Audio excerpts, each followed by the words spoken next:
Once upon a time, while I was serving as an aide in religious education, I helped set up the room for a lesson on our second principle. To help the kids embody justice, equity, and compassion, we laid out a circle of cushions on the floor. And the director of religious education, who I will call Angela, she and I went upstairs to the sanctuary to collect the children. And then we began to file downstairs. And one of the larger boys, I'll call him Cody, Cody broke from behind us, cut through the crowd, and went down the stairs, quick like a bunny. And when we got to the classroom, there he was, already established. He was sitting comfortably on two cushions with a third cushion behind his back like a backrest. And the other kids waited for the piano music to stop upstairs, and as soon as it did, they dove for the remaining cushions.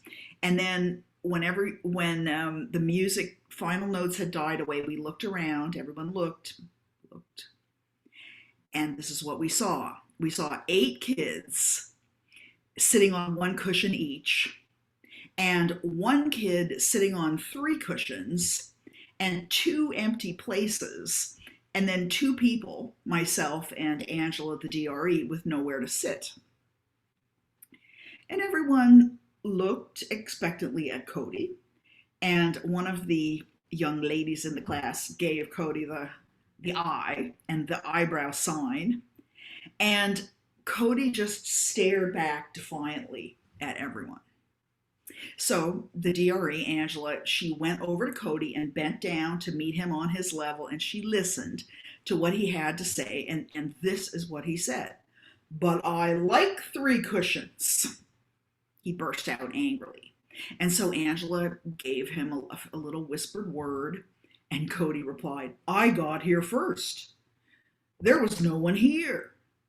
And then Angela whispered some more, and Cody said, "They're mine, fair and square." And then Cody braced himself to defend his territory.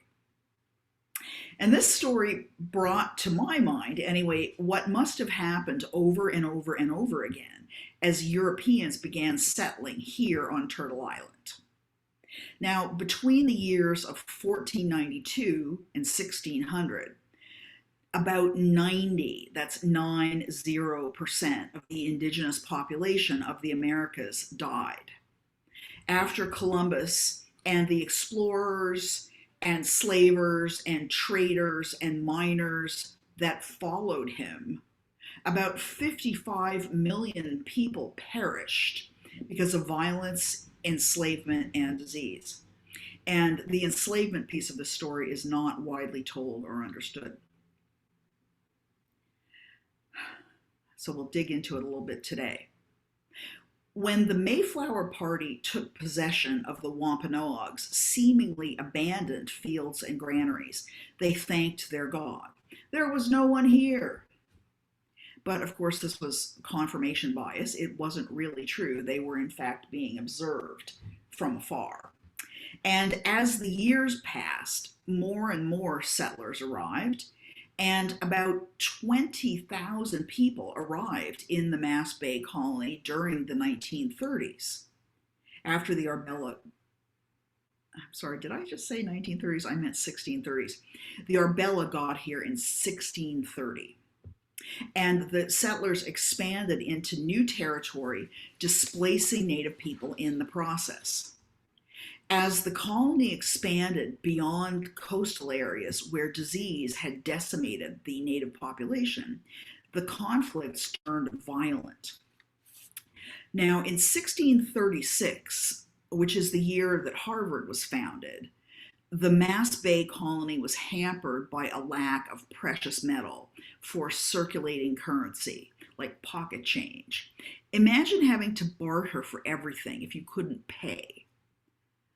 So what the settlers began to do is to use wampum beads, which they had obtained from the native people for transactions under a shilling. And the wampum came from the Quahog clan that was native to the Pequot territory. And the Dutch, who at this time were settled down south in what we know as New York, they also had their eyes on those Quahogs and on the Pequot territory. And what happened was the Massachusetts Bay Colony acted first and started what has been called the Pequot War, which is unfair because the Pequots were not the aggressors. Colonial Governor John Winthrop storied this in the European way and justified it as a so called just or defensive war, which was in Europe the kind of war that allowed the enslavement of non Christian captives. Now, we don't hear much about this, but this is what happened. In 1637, the English conducted not one but two massacres of the Pequot. This was the first documented use of total war against American Indians, meaning that the English force indiscriminately slaughtered women, children, and the elderly. War was not confined to combatants, it was a total war. At Mystic alone, settlers massacred more than 500 Native people in one night. And later that year, 1637, a ship called the Desire left Salem carrying Native American captives from the Pequot War to be sold as slaves in Barbados, far away from anyone they knew. And it returned with Africans, the first known Africans imported from the Caribbean into the northern English colonies. And Boston was the most likely port of return.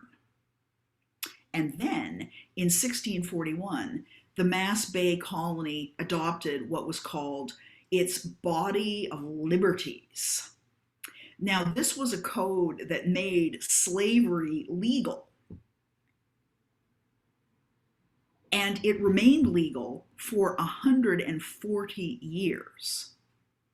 And it is estimated, again by historians, that 166 transatlantic voyages of slaving embarked out of Boston. And, when you look into it, you are quickly disabused of the idea that the North is innocent of involvement in slavery, because that is just not true. And okay, I realize this could be a lot, so let's stop and take a bit of a blood pressure check and ask ourselves: do you feel yourself getting like really kind of tense and revved up? Is your inner Cody getting angry and defensive, or perhaps avoidant? And let's think back to the incident of the cushions and see what is there to help discern how to go through a situation like this in a way that lives up to our principles. What the DRE Angela did is she had planted a seed in Cody's mind, and then she backed off. She let him observe her leading a discussion of the second principle with the other children without putting Cody on the spot, without blaming him, without shaming him. She just let Cody cool down and listen and learn. And he absorbed the idea that first dibs, which is what he thought he had, was not a universal standard of fairness. And during the snack break, he thought better of the situation. And when he thought no one was looking, and because tears were trickling down his cheeks, he rearranged those cushions back into a circle. And he felt ashamed of his actions, and he voluntarily chose to make it right. And this is an example of what I am attempting to convey today, is that negative feelings can help you understand what you need for yourself and what you don't need. And negative feelings can help you connect to your moral compass. So I invite you to observe your own feelings right now. Just for a minute, don't avoid or get, kind of like get swept away by your feelings. Let's take a minute of discernment. Do you maybe feel a righteous anger or maybe a guilt of association? Or maybe this story triggered deeply personal feelings in you. Maybe something to do with your family history, maybe some dehumanizing experiences that happened to your own family. Or maybe you are in great emotional pain right now for a completely different reason and it's just painful. And I see and empathize with that in our congregation right now. I join with others in holding you in that. And know this, whatever you're feeling right now, I encourage you to experiment with letting go of the sting of the feeling, but holding on to the nudge. What are your feelings calling you to do in this moment? And remember, it is always right to take care of yourself before you start taking care of others. Remember, even in the airlines, you put your own mask on first before helping other people. So, I'm not expecting everyone to go marching in the streets. What I'm hoping to do is to have a learning moment about how our feelings are informing us and guiding us. Now, my feelings are informing and guiding me to celebrate decades of work by Indigenous organizers in Massachusetts and a decisive act by Boston Mayor Janey. In the city of Boston, we will be celebrating Indigenous Peoples Day instead of Columbus Day. And that makes me happy, but not satisfied.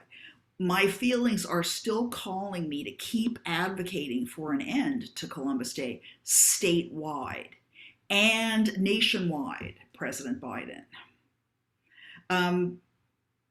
Perhaps we could all learn with President Biden that Columbus was a strategic thinker and a canny businessman. Before he sailed the ocean blue in 1492, he negotiated with all the different European courts until he got the deal he wanted from Ferdinand and Isabella. Here's what he wanted. He wanted 10% of the proceeds of, get this, quote, all the merchandise, whether pearls, precious stones, gold, silver, spices, or any other marketable goods of any kind, name, or manner that can be bought or bartered. He wanted 10% of that, and that's not all. He also won and he negotiated for and won the right to invest in subsequent voyages at a stake worth a further 12.5% of all future proceeds. So his deal was pretty rich. He personally locked up almost 1/4. That's 10% plus 12.5% of the profits of the trade between the Spanish Empire and the East, the Orient.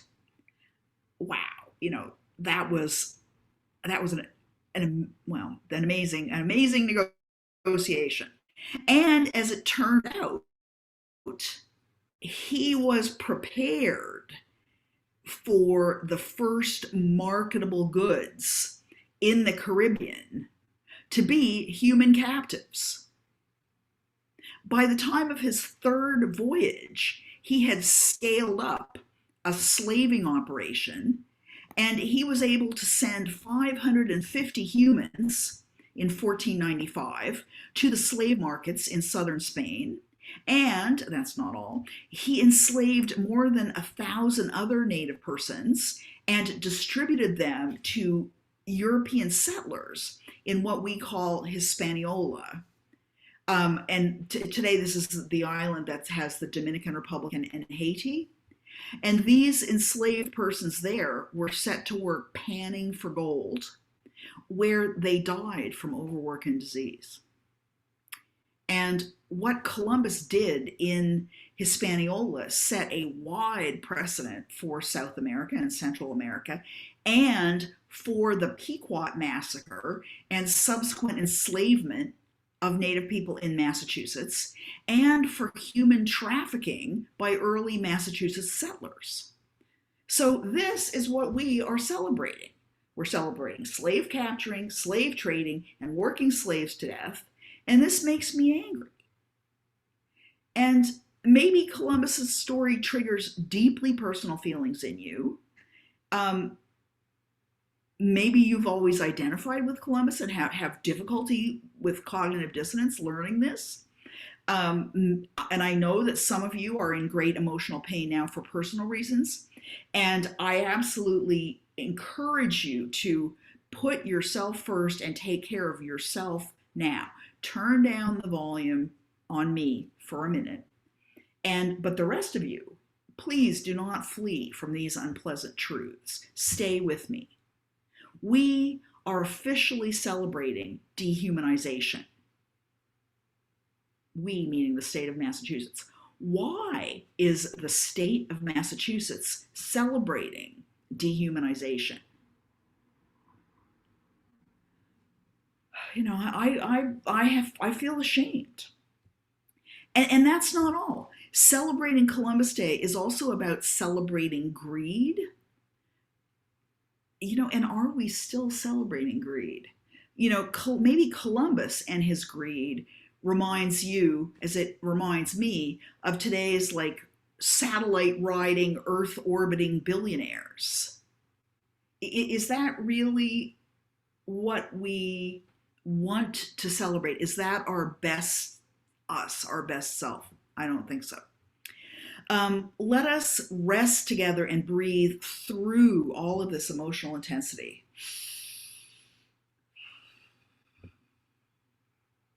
It only takes a few minutes, 1 or 2 minutes, for our bodies to clear the stress hormones out of our bloodstream. Let's just take this time together. Let's pause. Let's name these emotions, put them on the side, keeping only the nudge, not the sting. Let the sadness go and breathe. Let the anger go and breathe.